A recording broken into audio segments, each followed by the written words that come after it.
Good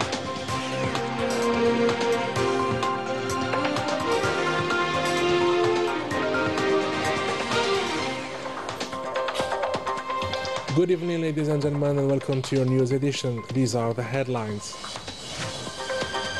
The President of the Republic, Abdelmajid Tebboune, receives the Archbishop of Algiers, the Cardinal Jean-Paul Vesco.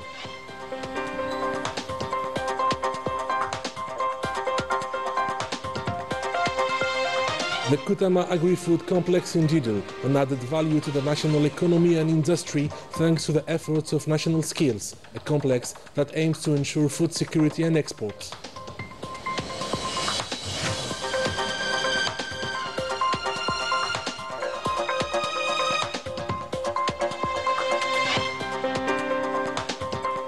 The start of the new academic year 2025-2026 with new technology to serve higher education and scientific research and programs adapted to the national economy. On this occasion, the President of the Republic sent his best wishes to the students and to the professors.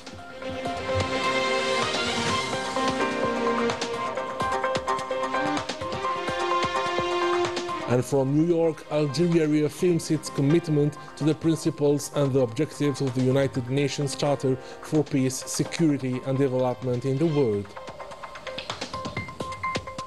Welcome back. The President of the Republic, Abdelmajid Tebboune, received on Monday the Archbishop of Algiers, the Cardinal Jean-Paul Vesco. The audience was held in the presence of the Principal Private Secretary at the Presidency of the Republic, Boualem Boualem, and the Minister of Religious Affairs and Waqf, Youssef Belmehdi.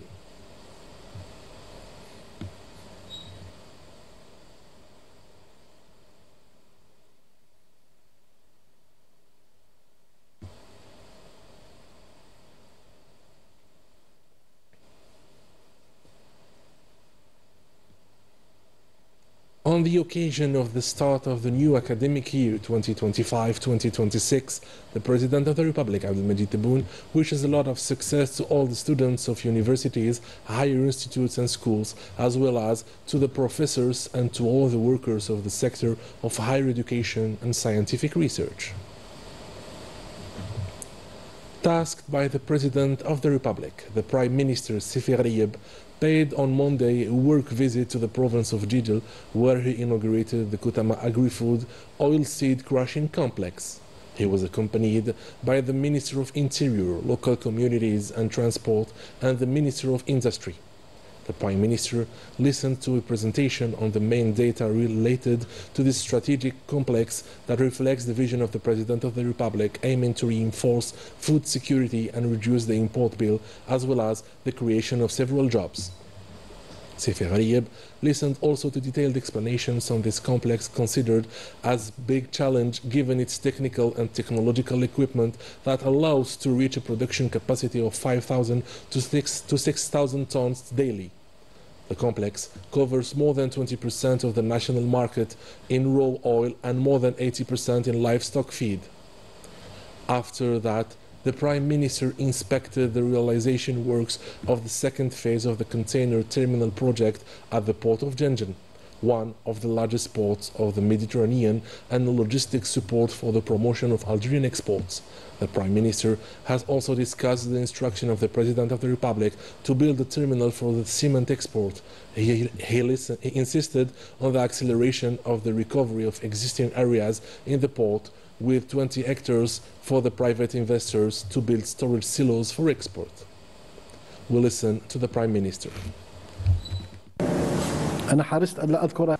During my tenure at the head of the Ministry of Industry, I deliberately refrained from addressing this matter publicly, but today the time has come to speak clearly.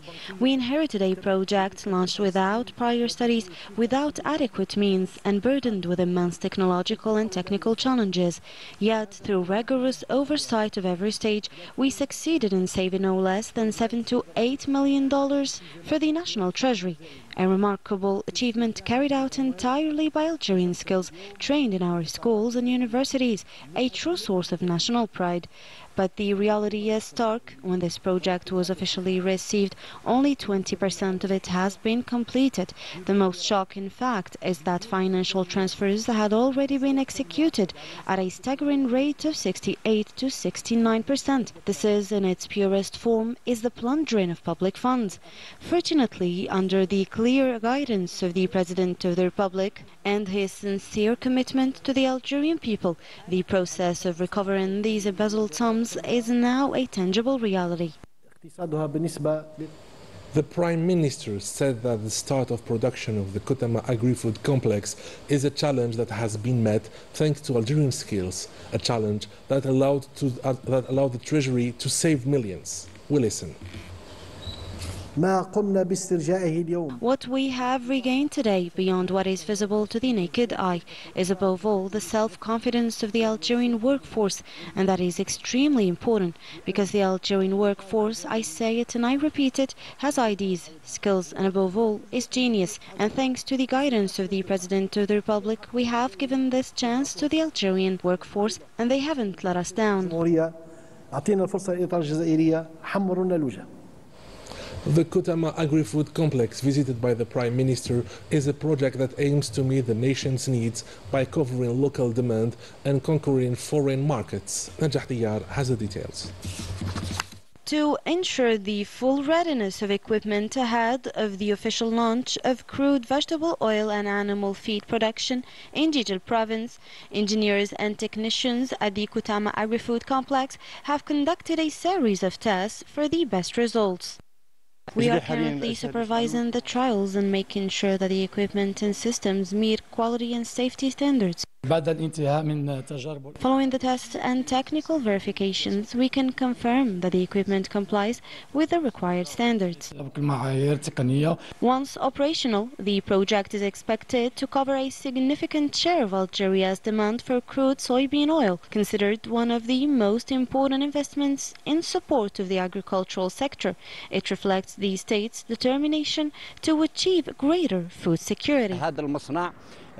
This plant will give a major boost to the oilseed industry in its entirety, with considerable benefits for the agricultural professionals. It will cover up to 80% of the demand for animal feed products that until now have been imported. This project will ultimately create 350 direct jobs and more than 1,500 indirect jobs. Algeria is set to take a decisive step toward food sovereignty with the commissioning of the Kutama agri-food complex, positioned as a strategic driver of an economy looking firmly to the future. The plant is expected to generate jobs, create added value, and sharply reduce imports. The 2025-2026 academic year begins with the return of more than 1.8 million students. The official start was given in Tisimsil by the Minister of Higher Education and Scientific Research. This academic year is marked by the strengthening of university centers and the opening of new programs adapted to the needs of the national economy. Details of Daniel Bahri. This academic year is marked by renewal and progress. All human and material resources have been mobilized to ensure its success. Everything has been prepared to give students the best conditions for learning and for a smooth academic journey.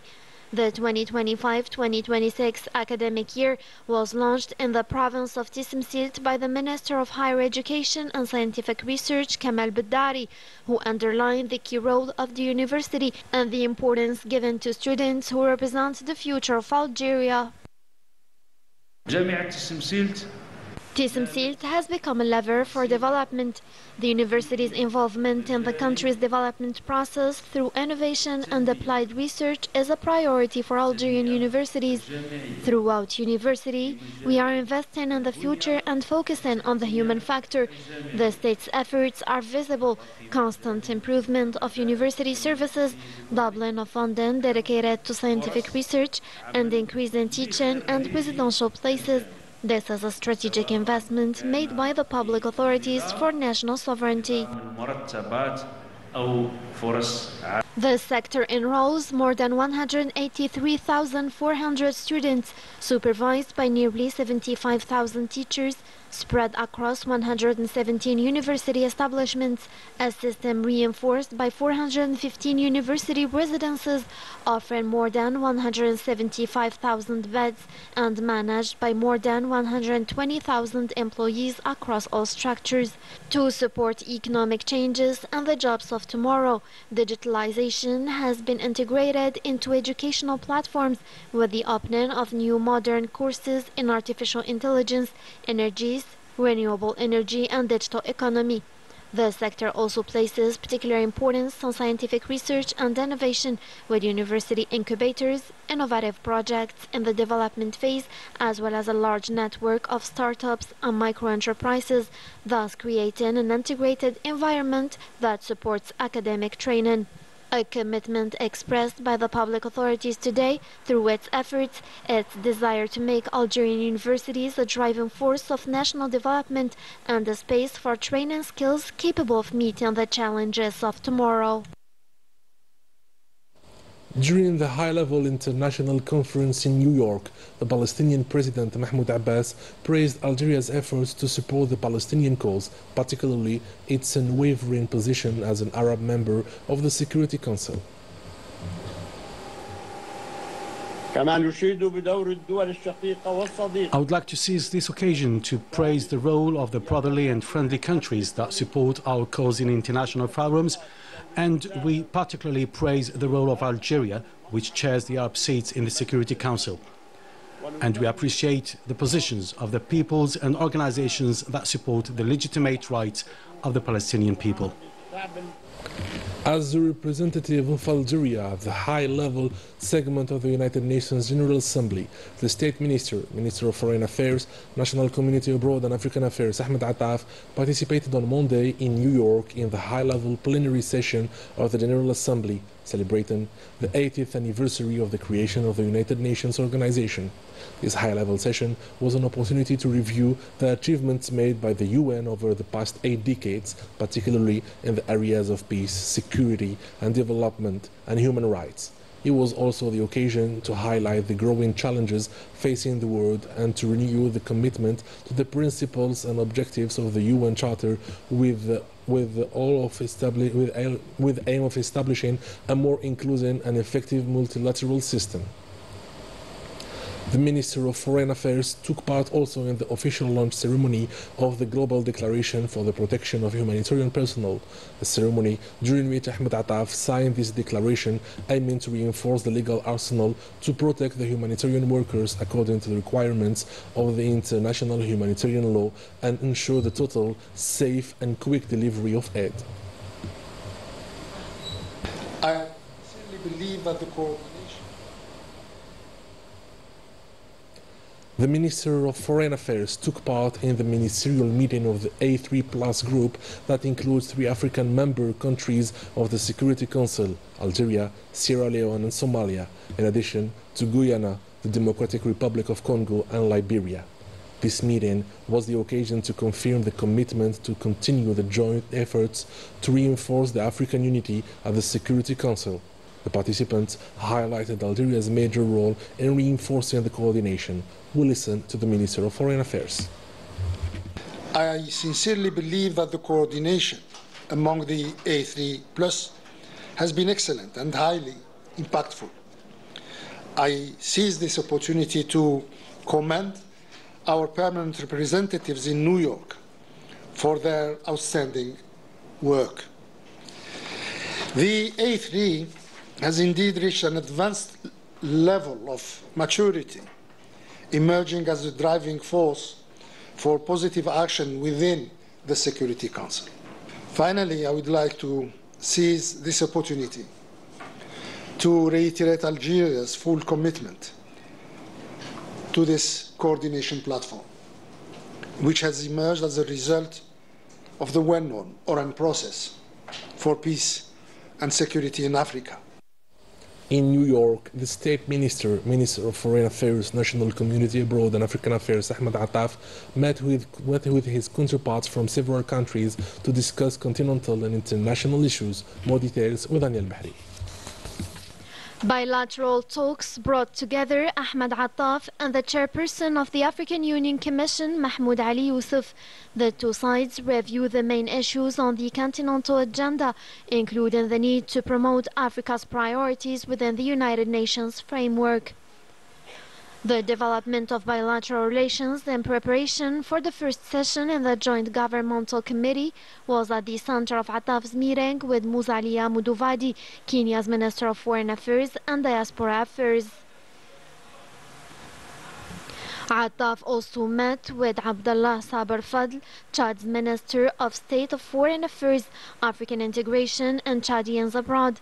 They discussed ways to strengthen brotherly ties and cooperation between the two countries, in line with the outcomes of the recent meeting between their heads of state in Algiers. In his talks with Portuguese Foreign Minister Paulo Rangel, both sides assessed progress in strengthening bilateral partnership in the context of the 50th anniversary of diplomatic relations and the 20th anniversary of the Treaty of Friendship, Good Neighborliness and Cooperation between Algeria and Portugal. Separately, the meeting with Austrian Foreign Minister Bayati Menil Reisinger provided an opportunity to review economic partnership between the two countries. Attaf also met with the President of the International Committee of the Red Cross, where they discussed institutional relations with Algeria and shared views on growing humanitarian challenges in conflict zones, particularly in Gaza. The Minister of Communication, Zoher Bouamama, visited the International Press Center and its various services, such as the Audiovisual Training Center, Audiovisual Production and News departments. The Minister also visited the National Center of Documentation, Press, Image and Information, where he visited its services, such as the Archive Department. At the end of his visit, Zoher Bouamama went to the Algerian paper company that works to provide paper to the printing companies. While several countries have officially recognized the State of Palestine, the Zionist entity intensified its attacks against the Palestinian civilians. During the last hours, more than 60 Palestinians have been murdered and thousands of others have been injured in savage attacks that are still ongoing. In several areas of the Gaza Strip, the survivors have been forced to displacement and are constantly being targeted by the Zionist occupation forces. A growing number of Western countries are officially recognizing Palestine, a historic diplomatic shift and renewed global support for its legitimate statehood. Details with Najah Tayar. A wave of recognitions is reshaping the international stance on Palestine, with several Western nations breaking precedent to endorse its statehood. At the New York summit on the two-state solution, France, Luxembourg, Malta, Andorra and San Marino announced their recognition on Monday, coming just a day after the United Kingdom, Canada, Australia and Portugal, who did the same. After decades of suffering and their fight for independence and the right to live in peace, the Palestinian people are witnessing a major turning point, signaling a profound diplomatic shift in the West's approach to the Palestinian cause. And the Zionist leader Benjamin Netanyahu has flatly rejected the prospect of a Palestinian state, vowing it will never exist. And since that declaration, he has escalated aggression against the Palestinian people, intensifying bombardments and accelerating expansionist policies in the West Bank. The recognition of the Palestinian state has sparked the anger of the Zionist entity, which threatened unilateral retaliation against the countries that made this decision, once again flouting the international legality. Even if symbolic, the recognition of Palestine by major Western powers carries historic and moral weight, representing a direct rejection of the colonial policy of the Zionist entity and a clear signal of support for the inalienable rights of the Palestinian people. Welcoming the new wave of international recognition, Algeria, together with numerous Arab and African nations, has once again reaffirmed its unwavering support for the Palestinian cause. The pressing challenge now, it stressed, is to transform these diplomatic gestures into concrete action capable of halting the genocide carried out by the Zionist army on the Palestinian land. Social discontent continues in Morocco face social insecurity and policy of normalization with the Zionist entity rejected by the population. The Moroccans have no choice but to take the streets to make themselves heard and express their frustration. Rania Al-Bahri with the details.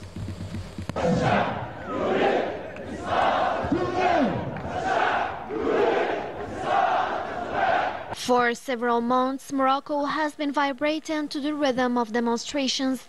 Since October 2023, large popular mobilizations have taken place across the country's major cities. Thousands of Moroccans from all generations have taken to the streets to denounce what they call the Zionist aggression against Gaza and to reaffirm their support for the Palestinian people. Their main slogan is clear: no to normalization with the Zionist entity. Behind these mobilizations stand the Moroccan Front for Support to Palestine, but also political parties, trade unions and human rights associations. Protesters demand the closure of the Zionist liaison office in Rabat, as well as the withdrawal of agreements signed with the Zionist entity since the resumption of official relations in December 2020. These military, economic and cooperation agreements are at the heart of the criticism. Protesters accuse the Makhzen regime of showing superficial solidarity with Palestinians while secretly maintaining a strategic partnership with the Zionist oppressor, a contradiction that continues to fuel public anger. In universities, the movement is also gaining strength. Students and teachers are launching petitions calling for an end to all cooperation with the Zionist institutions. Some sit-ins have been dispersed by security forces, reviving debates over public freedoms in Morocco. These powerful images highlight a persistent reality. Despite the government's official position, a large part of Moroccan society remains deeply committed to the Palestinian cause and continues to defend its right to independence and self-determination. And with this, we come to the end of our edition. Ladies and gentlemen, thank you for being with us. Have a good night.